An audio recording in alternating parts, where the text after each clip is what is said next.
sahabat terkasih dimanapun Anda berada, salam sehat penuh sukacita. Layaknya bersyukurlah kita senantiasa karena begitu besar rahmat dan kasih setia Allah terhadap kita semua. Bersama saya Laurencia Fani, kita berjumpa lagi di acara kesayangan kita, Oase Rohani Katolik edisi hari ini, peringatan wajib Santo Justinus Martir. Seperti pesan Santo Justinus, kami tidak akan murtad dari iman kami. Sebaliknya, semakin hebat penyiksaan, semakin banyak orang dalam nama Yesus bertobat dan menjadi orang saleh. Sudah hadir bersama kita Romo Norbertus Nuhotukan. Apa kabar Romo? Selamat datang. Kabar baik-baik, terima kasih. Amin Romo. Kita akan mulai ya Romo ya. Hari. Pertemuan kita hari ini kita awali dengan doa pembuka. Silakan Romo. Dalam nama Bapa dan Putra dan Roh Kudus. Amin. Bapa yang maha baik, kami bersyukur kepadamu sebab Engkau selalu menyayangi kami. Engkau tak pernah berhenti mengasihi kami, orang-orang yang lemah ini. Kami senantiasa membutuhkan rahmat-Mu, agar kami selalu setia dan penuh semangat dalam mewartakan sukacita-Mu di tengah-tengah kehidupan kami. Semoga teladan Santo Justinus Martir yang selalu bersemangat dalam mewartakan kasih dan cinta-Mu senantiasa menginspirasi kehidupan kami, agar di tengah-tengah dunia yang penuh tantangan dan kesulitan ini, kami tetap berdiri kokoh di dalam nama-Mu untuk mewartakan kebesaran-Mu dalam hidup ini. Sebab Engkaulah Tuhan kami, kini dan sepanjang segala masa. Amin. Antifon pembuka. Orang sombong menggali lubang bagiku. Mereka tidak memedulikan perintah-Mu. Aku akan berbicara tentang hukum-Mu. Aku tidak malu di hadapan para raja. Haleluya. Bacaan pertama diambil dari surat Yudas bab 17 ayat 20b sampai 25. Saudara-saudara terkasih, ingatlah akan apa yang dahulu telah dikatakan kepadamu oleh rasul-rasul Tuhan kita Yesus Kristus. Maka bangunlah dirimu sendiri di atas dasar imanmu yang paling suci, dan berdoalah dalam Roh Kudus. Peliharalah dirimu dalam kasih Allah, sambil menantikan rahmat Tuhan kita Yesus Kristus untuk hidup yang kekal. Tunjukkanlah belas kasihan kepada mereka yang ragu-ragu. Renggutlah mereka dari api. Tetapi tunjukkanlah belas kasihan yang disertai rasa takut kepada orang-orang lain juga. Dan bencilah pakaian mereka yang dicemarkan oleh keinginan-keinginan dosa. Allah berkuasa menjaga kalian supaya jangan sampai tersandung. Ia membawa kalian tanpa noda dan penuh kegembiraan di hadapan kemuliaannya. Bagi Dia, Allah yang Esa, Juru Selamat kita, dengan perantaraan Yesus Kristus, Tuhan kita, bagi Dia kemuliaan, kebenaran, kekuatan, dan kuasa sebelum segala abad, sekarang dan sampai selama-lamanya. Amin. Demikianlah sabda Tuhan. Syukur kepada Allah. Marilah kita tanggapi dengan mazmur tanggapan. Jiwaku haus akan Dikau, ya Tuhan Allahku. Jiwaku haus akan Dikau, ya Tuhan Allahku. Ya Allah, Engkaulah Allahku. Aku mencari Engkau. Jiwaku haus akan Dikau. Tubuhku rindu kepadamu, seperti tanah yang kering dan tandus yang tiada berair. Jiwaku haus akan Dikau, ya Tuhan Allahku. Demikianlah aku rindu memandangmu di tempat kudus, sambil melihat kekuatan dan kemuliaan-Mu. Sebab kasih setiamu baik daripada hidup, bibirku akan memegahkan Dikau. Jiwaku haus akan Dikau, ya Tuhan Allahku. Aku mau memuji Engkau seumur hidupku dan menaikkan tanganku demi nama-Mu. Seperti dijamu lemak dan sumsum jiwaku dikenyangkan. Bibirku bersorak-sorai, mulutku memuji-muji. Jiwaku haus akan Dikau, ya Tuhan Allahku. Haleluya, haleluya, haleluya. Haleluya, haleluya, haleluya. Semoga sabda Kristus tinggal di dalam diri kalian secara melimpah. Bersyukurlah dengan perantaraan Kristus kepada Allah Bapa kita. Haleluya, haleluya, haleluya. Tuhan bersamamu Dan bersama roh. Inilah Injil suci menurut Markus. Dimuliakanlah Tuhan. Beberapa waktu sesudah mengusir para pedagang dari halaman Bait Allah, Yesus dan murid-muridnya tiba kembali di Yerusalem. Ketika Yesus sedang berjalan-jalan di halaman Bait Allah, datanglah kepadanya imam-imam kepala dan ahli-ahli Taurat dan kaum tua-tua. Mereka bertanya kepada Yesus, "Dengan kuasa manakah engkau melakukan hal-hal itu? Dan siapakah yang memberikan kuasa itu kepadamu, sehingga engkau melakukan hal-hal itu?" Yesus menjawab, "Aku akan mengajukan satu pertanyaan kepada kalian. Jawablah aku, dan aku akan mengatakan dengan kuasa mana kulakukan hal-hal itu. Pembaptisan Yohanes itu dari surga atau dari manusia? Jawablah." Mereka memperbincangkannya seraya berkata, "Jikalau kita katakan dari Allah," ia akan berkata, "Kalau begitu, mengapa kalian tidak percaya kepadanya? Tetapi masakan kita katakan dari manusia? Sebab mereka takut kepada orang banyak, karena semua orang menganggap bahwa Yohanes betul-betul seorang nabi." Maka mereka menjawab kepada Yesus, "Kami tidak tahu."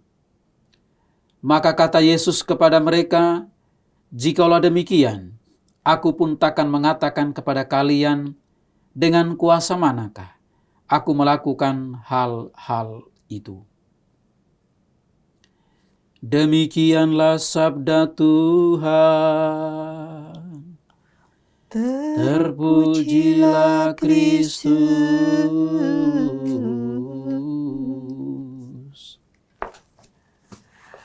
Sahabat Ose Rohani Katolik yang dikasihi Tuhan, telah kita simak bersama firman Tuhan. Marilah sekarang kita mendengarkan permenungan yang akan dibawakan oleh Romo Norbert untuk mendapatkan inspirasi yang berguna bagi Ose Rohani kehidupan kita. Demikian Romo. Hari ini adalah peringatan wajib ya Romo ya, Santo Justinus Martir. Justinus Martir. Iya, mungkin ada yang ingin Romo ceritakan untuk kami. Baik Bapak Ibu, saudara-saudari, umat beriman yang terkasih, kalau kita melihat dari Mazmur tanggapan yang sudah kita baca, yang sudah kita dengar, menarik sekali gitu ya. Yeah. Jiwaku haus akan Dikau ya Tuhan Allahku. Saya justru memulai refleksi permenungan pada kesempatan ini dengan mengutip tadi ya. Jiwaku haus akan Dikau ya Tuhan Allahku. Tentu ini adalah pencarian kita sebagai orang beriman, khususnya Santo Justinus Martir. Justinus Martir kita barangkali sudah tahu banyak tentang riwayat hidupnya seperti apa gitu ya. Jadi dia yang kita rayakan pada hari ini adalah seorang martir. Martir ya, tentu orang yang mati karena membela iman, karena cintanya kepada Tuhan yang luar biasa sehingga ia rela mati karena iman itu. Dan Justinus juga adalah seorang apologet, pembela iman Kristiani yang kuat, yang teguh dan setia di dalam hidupnya. Dan tidak hanya sebagai seorang apologet, dia juga sebagai seorang filsuf yang banyak merenung, memikirkan banyak hal. Aktivitas ini dia lakukan tentu bukan hanya sesudah dia bertobat menjadi pengikut Tuhan. Tetapi Justinus Martir sebelum bertobat adalah seorang yang gigih, rajin sekali dalam mencari ilmu pengetahuan dan terutama dalam mencari kebenaran-kebenaran dalam hidup. Dan Justinus Martir kita tahu bahwa dia seorang yang lahir di Nablus ya, daerah Samaria, dan itu yang kita kenal sekarang Flavia Neapolis gitu ya. Dia dalam hidupnya sebelumnya itu dia belum percaya ya. Dia masih menganut agama pagan ya. Orang-orang yang dikatakan belum percaya pada Tuhan.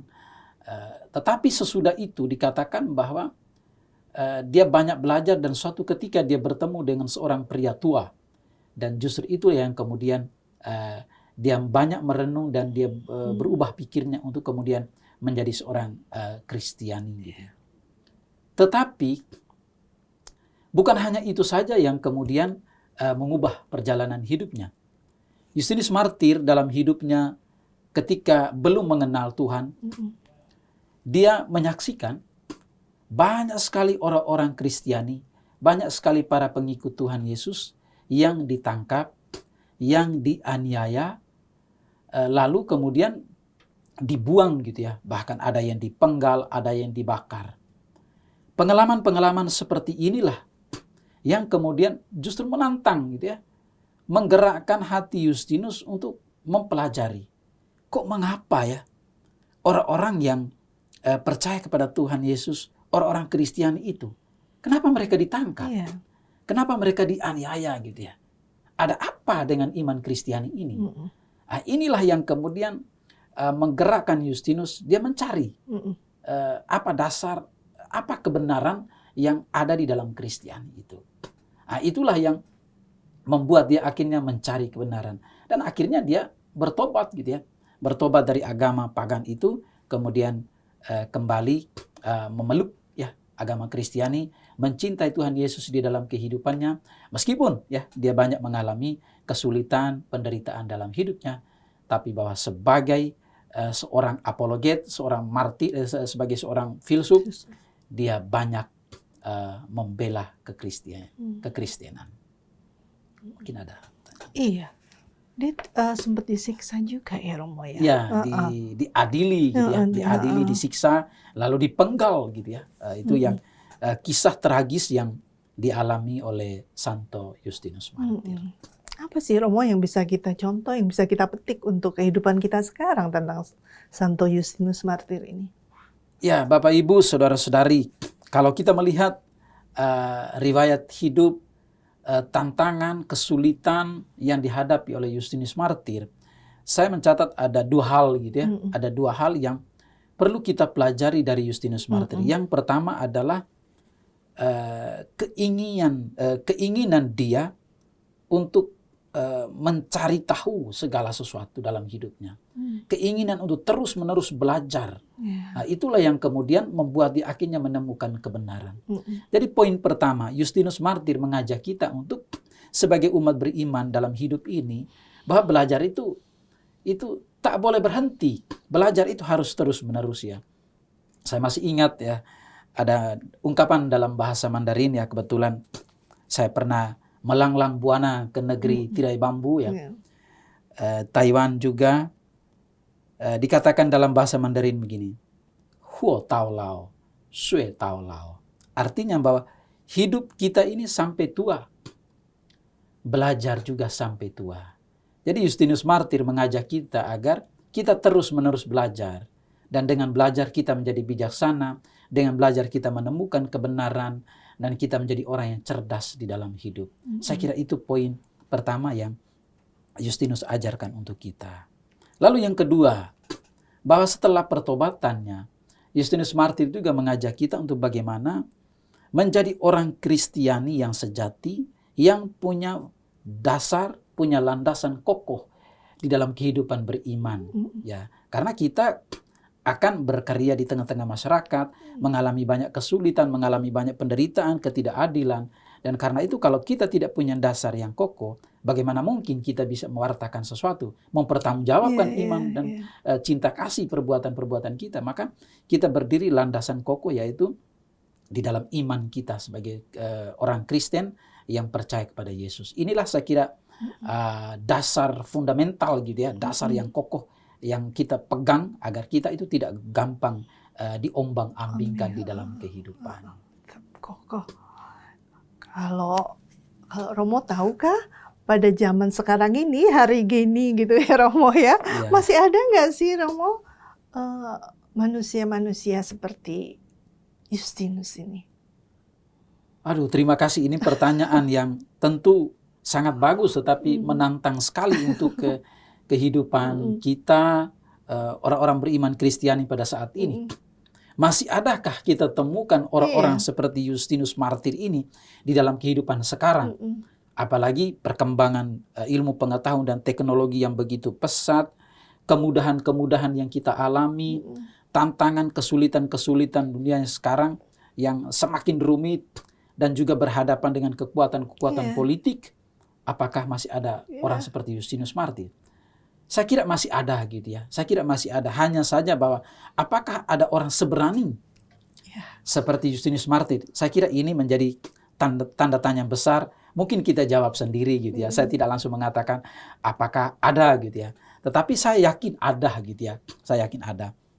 Maka Bapak Ibu Saudara-saudari, bahwa mari, kalau memang kita tidak menemukan bahwa ada orang seperti Justinus Martyr di dalam dunia ini, paling tidak marilah kita menjadi Justinus Martyr di dalam kehidupan ini gitu ya. Kalau kita tidak temukan ya, misalnya kalau tidak ada pastor yang bisa seperti Justinus Martyr, atau tidak ada umat beriman yang bisa seperti Justinus Martyr, tidak perlu bertanya mencari di tempat lain.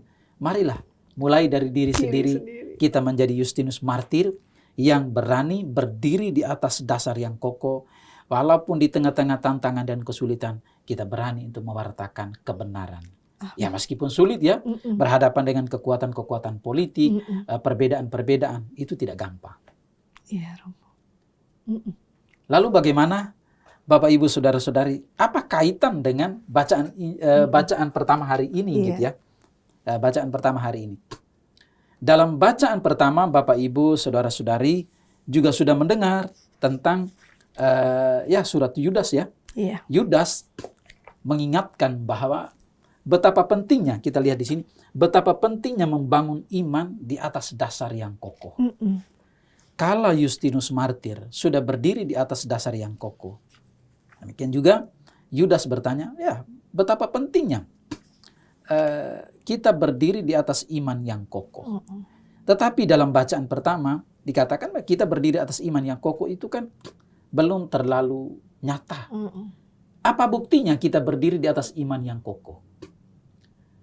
Yudas memberikan dua hal. Orang yang berdiri di atas iman yang kokoh paling tidak pertama mau berdoa. Tentu berdoa untuk dirinya dan juga mendoakan untuk orang lain dan saling mendoakan satu sama lain. Poin pertama ini barangkali kita sebagai umat beriman belajar bahwa kita saling mendoakan dalam hidup. Ya, penting sekali. Dan yang kedua dikatakan di sini bahwa saling peduli. Doa tidak hanya berhenti di doa. Tapi juga harus dikonkretkan, diwujudkan dalam sebuah tindakan bahwa kita peduli pada orang lain. Saya tinggal di Panti Asuhan Vincentius Putra sekarang ini yang berlokasi di Keramat, Jakarta Pusat. Saya kira itu adalah salah satu bentuk kepedulian dari Keuskupan Agung Jakarta terhadap orang-orang yang membutuhkan perhatian. Setiap hari saya menyaksikan banyak sekali Bapak Ibu Saudara-saudari umat beriman, para donatur yang begitu peduli, yang berbaik hati datang memperhatikan anak-anak panti gitu ya. Baik di Vincentius Putra maupun Vincentius Putri, setiap hari saya melihat banyak orang yang memiliki hati untuk mengulurkan kasih dan kebaikan, membagi sebagian rezeki yang Tuhan berikan untuk mereka juga untuk orang lain. Saya kira inilah bukti bahwa Bapak Ibu berdiri di atas dasar iman yang kokoh, bukti bahwa Bapak Ibu tidak hanya berdoa, tapi juga diwujudkan dalam kepedulian kepada orang lain. Karyanya. Maka marilah kita tidak hanya berdoa, tapi juga kita peduli sesuai dengan kemampuan kita masing-masing. Iya, amin. Pasti kita bisa ya Romo ya. Ya, sangat bisa. Iya. Kita rehat sejenak ya Romo. Ya. Sahabat Oase Rohani Katolik yang terkasih, kita rehat sejenak untuk sesi yang pertama ini.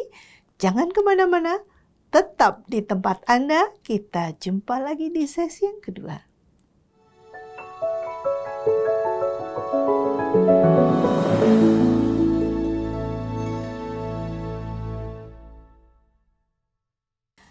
Sahabat terkasih, jumpa lagi di sesi yang kedua. Terima kasih untuk kesetiaan Anda masih bersama kami, Oase Rohani Katolik edisi hari ini. Ada sedikit pengumuman untuk Anda yang ingin menyampaikan pesan atau ide atau segala sesuatu yang berkaitan dengan siaran Oase Rohani Katolik dapat menuliskan ke email orkkaj2021@gmail.com atau ke nomor telepon WhatsApp 0881 0251 33438. Baiklah, Romo Norbert, kita lanjutkan ya Romo ya.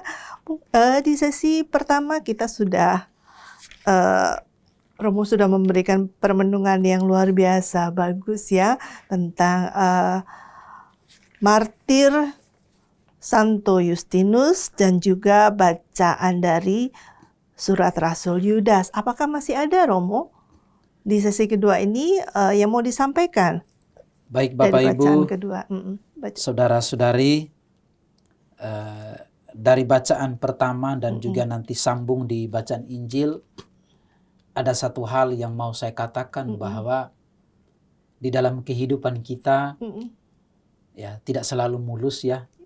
Sebagai umat beriman, sebagai pastor atau para pewarta Injil dimanapun tentu mengalami kesulitan, tantangan.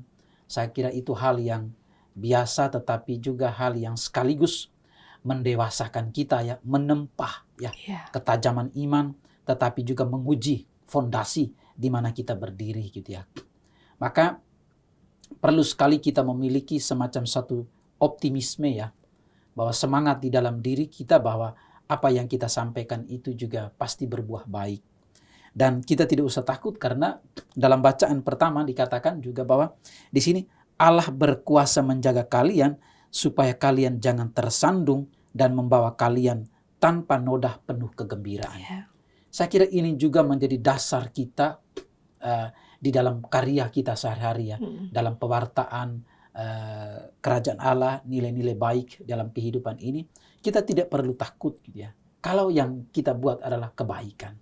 Karena apa? Allah berkuasa menjaga, melindungi, dan merawat kita dari segala kesulitan dan tantangan. Seperti itu juga yang dikatakan dalam bacaan Injil gitu ya. Dalam bacaan Injil hari ini kita dengar bahwa Yesus gitu ya.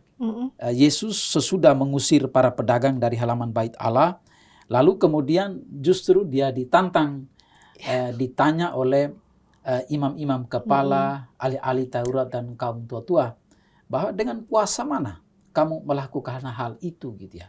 Sehingga mereka heran kan ini. Mereka orang-orang pintar ini. Tapi kemudian mereka bertanya lagi, dengan kuasa mana kamu melakukan semua hal itu ya. Pertanyaan ini tentu mereka ingin menjebak Yesus, tetapi juga mereka sebenarnya mau menunjukkan bahwa mereka tidak banyak mengerti gitu ya, tidak banyak mengerti tentang kehadiran Yesus dan juga apa saja yang sudah dibuat oleh Yesus di dalam kehidupan sehari-hari yang telah mereka lihat ya. Contoh konkretnya tentang pengusiran orang-orang ya yang berjualan di halaman bait Allah, karena Yesus merasa bahwa kenapa sih kita harus menjadikan bait Allah itu sebagai tempat berjualan, kan ini adalah rumah Bapa gitu ya, kita berdoa gitu ya. Kenapa harus fungsinya diubah menjadi tempat berjualan? Itulah Yesus marah gitu ya, sehingga membuat imam-imam kepala, ahli Taurat dan kaum-kaum tua itu mereka bertanya gitu ya. Dengan kuasa mana? Nah, pertanyaan ini tidak dijawab oleh Yesus ya. Yesus malah bertanya balik gitu ya. Pertanyaannya, mengapa Yesus tidak menjawab ya? Karena Yesus ingin mengoreksi, Yesus ingin menyadarkan mereka bahwa mereka harus dalam hidupnya mengerti, membuka hati dan pikiran mereka untuk melihat kebaikan, kebesaran yang telah ditunjukkan oleh Yesus sendiri di dalam kehidupan. Baik itu dalam pengusiran orang-orang yang berdagang di bait Allah, penyembuhan orang-orang sakit, dan lain sebagainya. Yesus ingin supaya mereka ini tahu gitu ya. Tetapi mata hati mereka tertutup, buta akan kebaikan dan kebesaran-kebesaran yang dibuat oleh Yesus itu. Sehingga mereka bertanya, dengan kuasa manakah engkau berbuat itu? Yesus tidak menjawab karena ya itu Yesus menuntut mereka melihat sendiri, merasakan sendiri, lalu menyampaikan sendiri. Mereka memang tidak tahu atau ragu-ragu atau bagaimana ya Romo ya, si para tua-tua dan ahli Taurat ini. Karena di bacaan dibilang ya, jika dari Allah, jika kita berkata dari Allah, nah, kalau begitu mengapa kalian tidak percaya kepadanya? Benar-benar ragu-ragu ya orang-orang ya, itu. Mereka ragu-ragu ya. Bisa juga mereka ragu-ragu karena itu mereka bertanya. Tetapi juga bisa juga pertanyaan itu karena memang tidak bisa, pertama bisa juga tidak tahu, bisa ragu-ragu, bisa juga sudah tahu tapi sengaja bertanya untuk menjebak. Nah, untuk menjebak. Menurut saya gitu, menurut saya mereka ini kan orang-orang hebat ya, ahli Taurat. Mereka sudah tahu sebenarnya. Tapi mereka berpura-pura tidak tahu. Mereka menutup mata hati dan pikiran mereka untuk melihat, memuji ya. Kemudian memuji kebaikan, kebesaran Tuhan. Dan kemudian mengaku itu. Karena mereka merasa bahwa kedudukan mereka terancam oleh karena ada orang baik yang punya kuasa, lalu mengajarkan kebaikan, dan banyak orang kemudian mencintai dan mengimani dia. Maka itulah kemudian mereka merasa terancam gitu ya. Relevansinya apa sih Romo untuk refleksi kehidupan kita ya untuk bacaan Injil ini? Baik Bapak Ibu, saudara-saudari, apa yang bisa kita petik dari bacaan Injil ini? Yang bisa kita petik adalah kita harus menjadi orang beriman di dalam kehidupan ini yang selalu sadar akan status, sadar akan kehidupan kita, sadar juga akan siapakah diri kita ini. Dan dalam konteks beriman, kita sadar bahwa kita ini adalah pengikut Tuhan.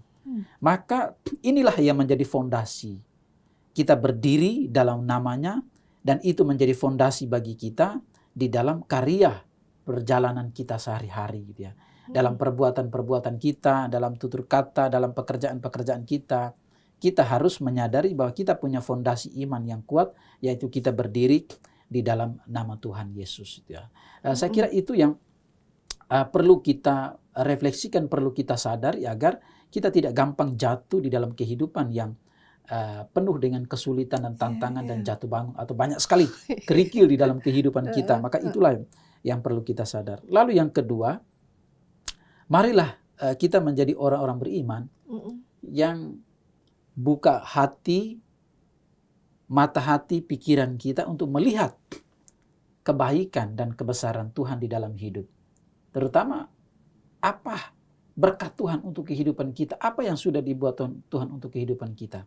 Jangan sampai sudah banyak sekali yang dibuat, sudah banyak sekali yang kita alami, tetapi kita berpura-pura buta, berpura-pura tuli untuk tidak melihat, tidak mendengar. Padahal sudah begitu banyak gitu ya.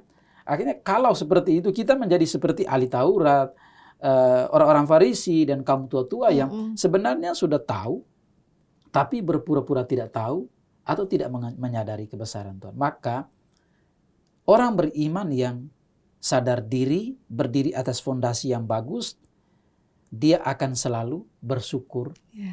Dia akan selalu bersyukur karena dia melihat itu. Melihat kebaikan dan kebesaran Tuhan di dalam kehidupan kita. Saya kira itu yang bisa saya katakan pada kesempatan ini. Romo, ada closing statement sebelum doa penutup, Romo? Baik Bapak Ibu Saudara-saudari, ada sebagai akhir dari permenungan refleksi kita, saya mengatakan bahwa berdirilah di atas iman yang kokoh, karena di atas iman yang kokoh itulah kita sanggup berkata-kata, kita sanggup bertindak, menyampaikan kebaikan dan kebenaran, meskipun banyak kesulitan dan tantangan, tapi Tuhan selalu menjaga dan melindungi kita. Amin. Amin. Ya, amin, Romo. Baiklah sahabat terkasih, kita akan tutup dengan doa penutup dan mohon berkat dari Romo Norbert. Silakan. Mari Romo. kita berdoa dalam nama Bapa dan Putra dan Roh Kudus. Amin. Amin. Tuhan Yesus Kristus, terima kasih banyak atas berkat-Mu yang senantiasa kami alami dalam kehidupan kami. Biarlah Roh Kudus-Mu terus tinggal di dalam hati kami, agar kami menjadi orang-orang beriman, putra-putri-Mu, yang senantiasa membuka mata hati dan pikiran kami untuk melihat segala kebaikan, untuk merasakan berkat-Mu di dalam kehidupan kami, agar kami menjadi orang yang setia, seperti Justinus Martir, yang menjadi pembela yang setia di dalam kehidupan sehari-hari. Demi Yesus Kristus Putra-Mu Tuhan kami, kini dan sepanjang segala masa.